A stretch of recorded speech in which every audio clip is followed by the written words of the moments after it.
क्या एक प्लेन 37 साल बाद लैंड कर सकता है? सुनिए फ्लाइट 914 की रहस्यमयी कहानी। क्या आपने कभी सोचा है कि कोई प्लेन अचानक 37 सालों तक गायब रहे और फिर एक दिन आसमान से लौट आए? क्या फ्लाइट 914 वाकई 1955 में गायब हुई थी और 1992 में वापस लौटी? अगर हाँ, तो इतने सालों तक वो फ्लाइट आखिर थी कहाँ? उसमें बैठे मुसाफिर जिंदा कैसे बचे? क्या ये टाइम ट्रैवल था, कोई एक्सपेरिमेंट, या फिर एक बहुत बड़ा राज? इस वीडियो में हम खोलेंगे फ्लाइट 914 के उस रहस्य का दरवाजा जो आज तक लोगों के दिलों दिमाग में सवाल बनकर गूंज रहा है। सच क्या है और अफवाह क्या? जानिए वो कहानी जिसने पूरी दुनिया को हैरान कर दिया। तो वीडियो को आखिर तक जरूर देखें, क्योंकि ये महज एक प्लेन की कहानी नहीं, बल्कि वक्त को चीरते हुए लौटे एक रहस्य की दास्तान है। इसी तरह की और रहस्यमयी जानकारी प्राप्त करने के लिए हमारे चैनल ट्रू हिस्ट्री को आज ही सब्सक्राइब करें और बेल आइकॉन को प्रेस करें। मौसम साफ था, हवा शांत थी और सब कुछ बिल्कुल सामान्य। टेक ऑफ के बाद सब कुछ योजना के अनुसार चल रहा था, लेकिन अचानक 1 घंटे 45 मिनट बाद विमान रेडार से ऐसे गायब हुआ जैसे उसने खुद को आसमान से मिटा लिया हो। ना कोई चेतावनी, ना कोई मैसेज, ना ही कोई emergency signal. Florida air traffic control एक पल में स्तब्ध हो गया। हर सेकंड की उम्मीद टूट रही थी। चारों ओर हड़कंप मच गया। समुद्र पर गश्ती जहाज भेजे गए, नौसेना और कोस्ट गार्ड सक्रिय हो गए, लेकिन विमान जैसे हवा में घुल गया हो। न मलबा, न ईंधन की बूंद, न कोई धातु का टुकड़ा, जैसे कभी कोई फ्लाइट थी ही नहीं। कुछ दिनों बाद अखबारों की सुर्खियां चिल्ला उठीं, vanished in sky, flight 914 mystery. 10 दिन बाद जब हर उम्मीद दम तोड़ चुकी थी, विमान को मिसिंग घोषित कर दिया गया। परिवारों को सूचना दी गई कि अब लौटकर कोई नहीं आएगा। किसी ने रोकर विदाई दी, किसी ने प्रतीक्षा छोड़ दी, और इस तरह केस फाइल्स में एक और रहस्यमयी हादसा दफन हो गया। Presumed crash, no survivors, case closed. लेकिन क्या वाकई यह केस बंद हो गया था? क्योंकि 37 साल बाद एक झटका दुनिया को फिर से हिला गया। 1992 वेनेजुएला। एक एयर ट्रैफिक कंट्रोल ऑपरेटर की निगाहें अचानक एक पुराने मॉडल के विमान पर जा टिकती हैं, जो बिना किसी पूर्व सूचना के लैंडिंग गियर नीचे करता है। जब वह ग्राउंड से संपर्क करता है तो उसके रोंगटे खड़े हो जाते हैं। पायलट खुद को कैप्टन मिगुएल विक्टर बता रहा है और फ्लाइट नंबर वही पैन एम 914। वो विमान जो 1955 में गायब हुआ था, समय की रेखा को चीरते हुए 37 साल बाद प्रकट हो गया था। बिना बदले, बिना उम्र के असर के, जैसे वक्त ने उसे छुआ ही न हो। अब सवाल उठते हैं, क्या यह टाइम ट्रैवल था? क्या यह किसी बड़े पर्दे की स्क्रिप्ट थी, या फिर कोई ऐसा सच जिसे जानबूझकर दुनिया से छुपा लिया गया? आज हम उसी रहस्य की परतें खोलेंगे, तर्कों, तथ्यों और शक की रेखाओं के साथ, ताकि आप खुद तय कर सकें कि क्या हुआ था उस दिन और उस दिन के 37 साल बाद। 1992 वेनेजुएला के आसमान में एक भटका हुआ अतीत। काराकस शहर की सुबह हमेशा की तरह व्यस्त थी। सिमोन बोलिवर इंटरनेशनल एयरपोर्ट पर जहाजों का आना जाना जारी था। रनवे पर सुबह की धूप गिर रही थी और कंट्रोल रूम में सब कुछ सामान्य लग रहा था। लेकिन फिर रडार स्क्रीन पर एक साया उभरा। एक ऐसा विमान जिसकी न तो कोई पूर्व सूचना थी, न ही उसका ट्रांसपॉन्डर सिस्टम के किसी रजिस्टर में मौजूद था। रडार पर उसकी मूवमेंट, उसकी ऊंचाई, उसकी दिशा, सब कुछ वैसा लग रहा था जैसे 1950 के दशक की कोई तकनीक अचानक लौट आई हो।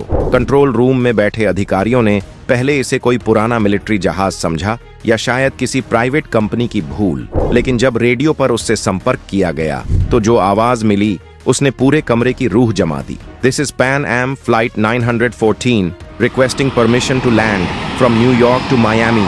पल भर के लिए जैसे वक्त रुक गया हो। कंट्रोलर एक दूसरे की तरफ देखने लगे। डर और अविश्वास उनकी आंखों में साफ झलक रहा था। पैन अमेरिकन एयरलाइंस तो पिछले साल 1991 में बंद हो चुकी थी, और फ्लाइट 914 वो तो 37 साल पहले गायब हो चुकी थी, बिना किसी सुराग के। तुरंत पुराने रिकॉर्ड्स की पड़ताल शुरू हुई।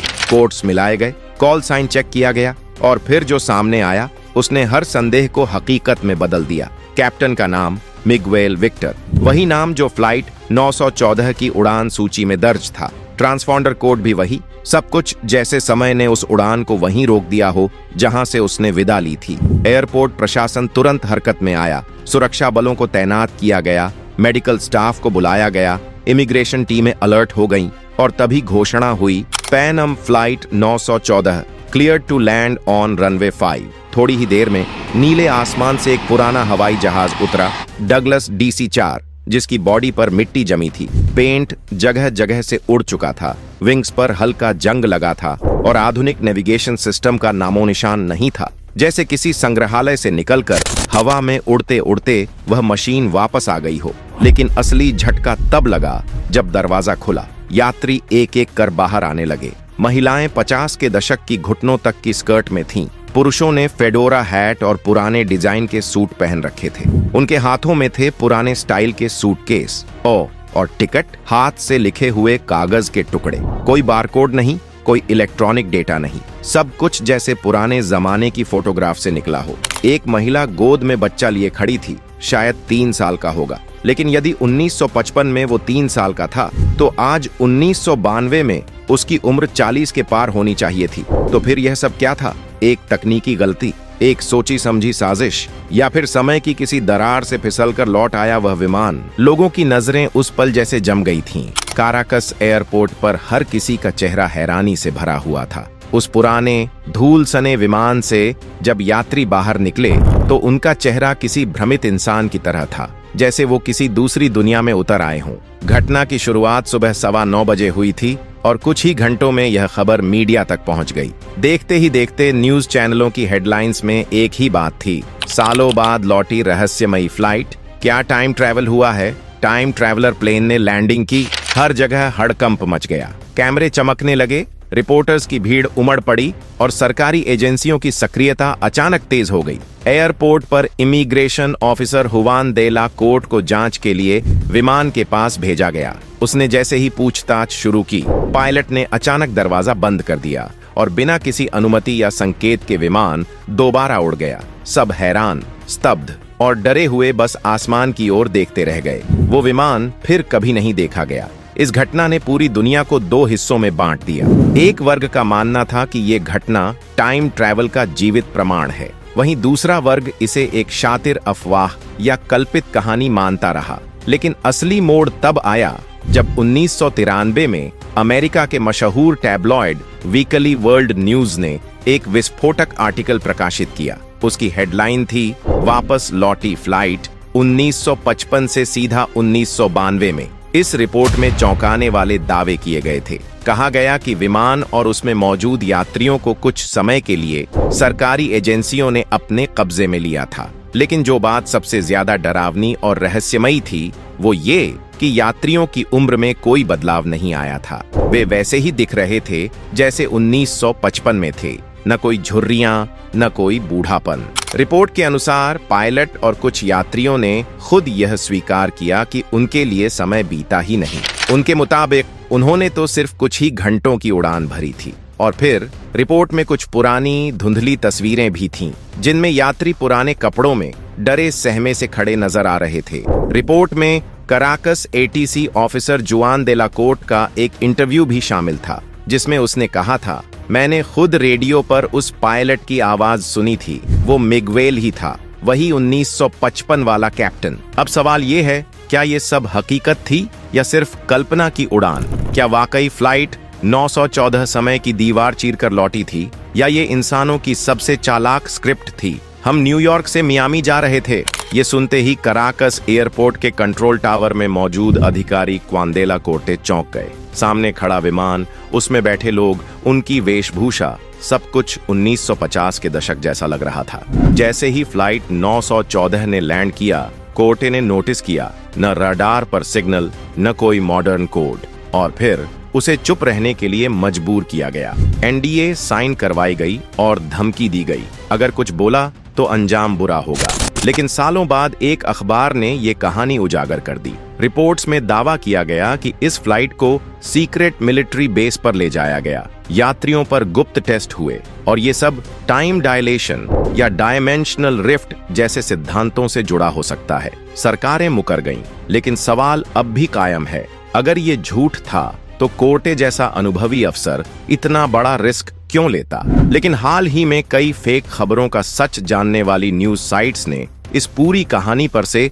पर्दा उठाया है। उन्होंने बताया कि पैन अमेरिका का इस नंबर का कोई प्लेन नहीं था और न ही ऐसे प्लेन ने उस दिन उड़ान भरी थी। ये पूरा कारनामा 1992 में अमेरिका के किसी लोकल न्यूज एपर की कारगुजारी थी, जिसने ये फेक खबर पब्लिश की और आज तक लोग इसकी वजह से धोखा खा रहे हैं। क्या थी प्लेन की पहेली? 21 मई 1992 में अमेरिका के एक लोकल न्यूज़पेपर प्लेन के गायब होने और वापस आने की खबर पब्लिश करता है। यहीं से इसकी शुरुआत होती है। हेडलाइन थी प्लेन की पहेली। नीचे लिखा होता था 1955 में उड़ान भरने वाला प्लेन 1985 में वापस आया। खबर आग की तरह फैलती है, लोग इस पर भरोसा करने लगते हैं। अफवाहों का दौर शुरू हो जाता है। कहा जाता है कि प्लेन बरमुडा ट्रायंगल से वापस लौट कर आ गया, तो कुछ इसे दूसरी दुनिया से जोड़कर देखने लगते हैं। दुनिया में आग की तरह फैली खबर न्यूज़पेपर में पब्लिश होने के बाद ये खबर दुनिया भर में फैल जाती है। इंटरनेट पर लोग इसे अलग अलग तरीके से पेश करते हैं। कुछ लोग सवाल उठते हैं कि आखिर इतने समय से ये प्लेन कहाँ था? अगर ये उड़ रहा था तो इसका ईंधन खत्म क्यों नहीं हुआ? क्या ये किसी खुफिया मिशन पर था? इन तमाम कयासों के बीच खबर आती है कि प्लेन के ब्लैक बॉक्स से मिली वॉइस रिकॉर्डिंग इस बात का सबूत है। बातचीत की रिकॉर्डिंग को बताया जाता है सबूत। पायलट कहता है, हम कहाँ हैं? एयर ट्रैफिक कंट्रोल से आवाज आती है, ये वेनेजुएला है, आप कहाँ से आए हैं? पायलट जवाब देता है, हम न्यूयॉर्क से आए हैं और ये फ्लाइट नंबर 914 है, मियामी फ्लोरिडा के लिए। कंट्रोल पैनल से आवाज आती है, तुम इतनी बड़ी गलती कैसे कर सकते हो? तुम 2000 किलोमीटर गलत कैसे आ गए? इसके बाद कंट्रोल पैनल पर बैठा शख्स डायरी चेक करता है तो पता चलता है कि जिस प्लेन का जिक्र किया जा रहा है उसने 1955 में आखिरी उड़ान भरी थी। कंट्रोल पैनल कंफ्यूजन में प्लेन को उतरने की इजाजत देता है। बताया जाता है कि जब अफसर उसकी जांच के लिए पहुंचते हैं तब तक प्लेन गायब हो जाता है। क्या है इसका सच? हालांकि इस खबर को फर्जी होने की वजह किसी भी प्रोमिनेंट न्यूज़पेपर ने पब्लिश नहीं किया। ये कहानी पूरी तरह से महज एक कल्पना थी। एक न्यूज़पेपर की गलती से ये पूरी दुनिया में फैल गई। तो क्या फ्लाइट 914 वाकई 1955 से उड़कर 1992 में आ गिरी थी, या ये सिर्फ एक अफवाह थी जिसे लोगों ने सालों तक सच मान लिया? अगर ये कहानी झूठ थी तो फिर इतने सटीक नाम, पायलट की पहचान और यात्रियों का 37 साल बाद भी वैसा ही दिखना, ये सब कहां से आया? और अगर ये सच है तो क्या वाकई समय में कोई दरार है? क्या कोई ऐसी टाइम विंडो है जो अतीत और भविष्य के बीच की दीवार को मिटा देती है? क्या ये घटना टाइम ट्रैवल का सबसे चौंकाने वाला सबूत है? इस कहानी के कुछ सवालों के जवाब आज भी हवाओं में तैर रहे हैं और अगली कड़ी में हम आपको दिखाएंगे उन गवाहों के बयान, सरकारी रिपोर्ट्स की छुपी हुई फाइलें और वो रहस्यमयी तस्वीरें जो इस घटना की सच्चाई या झूठ दोनों को एक नया मोड़ देंगी। तो अब सवाल आपसे है, आप क्या मानते हैं? टाइम ट्रैवल एक हकीकत है या सिर्फ एक खौफनाक कल्पना? नीचे कमेंट करके अपनी राय जरूर बताएं। और अगर ये वीडियो आपको दिलचस्प लगी हो तो इसे लाइक करें, शेयर करें और चैनल को सब्सक्राइब करना मत भूलिए, क्योंकि अगली कड़ी में ये रहस्य और भी गहरा होगा।